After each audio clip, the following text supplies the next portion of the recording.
Ai, André, hoje não vai dar. Vou ter que sair com o cachorro do meu marido.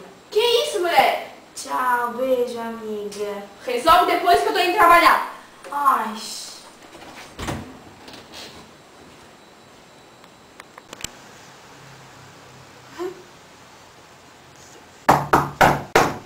Kathleen, papai chegou ao trabalho. Papai, por que você nunca me mostra o Joãozinho? Você só mostra pra mamãe. Ah, tá. Vamos ali no quarto que eu te mostro o Joãozinho, então, minha filha.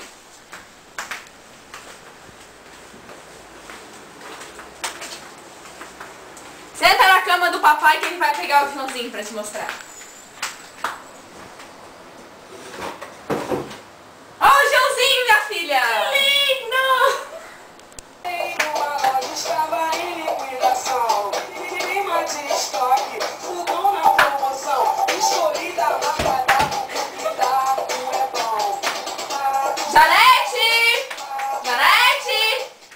Fazendo serviço direito, né? Sabe que eu não quero nenhuma sujeira com a minha casa. Daco é bom mesmo, amor. É o melhor que eu já tive. Que isso, mulher? Tá achando que pode falar assim comigo? amor. Olha, o jardineiro que eu conheço. Quem teve? Quem que é jardineiro? O filho é uma frutinha e a filha é uma trepadeira. Que isso, Janete? Ai, vamos continuar dançando aqui. O Daco é bom porque foi o melhor que eu já tive.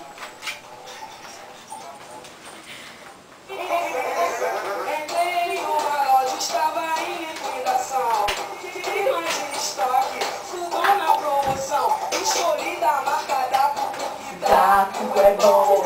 Daco é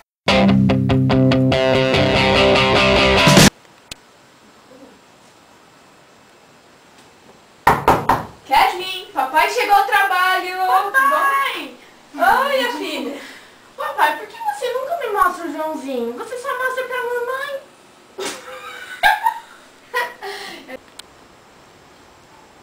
Acho que não tá filmando.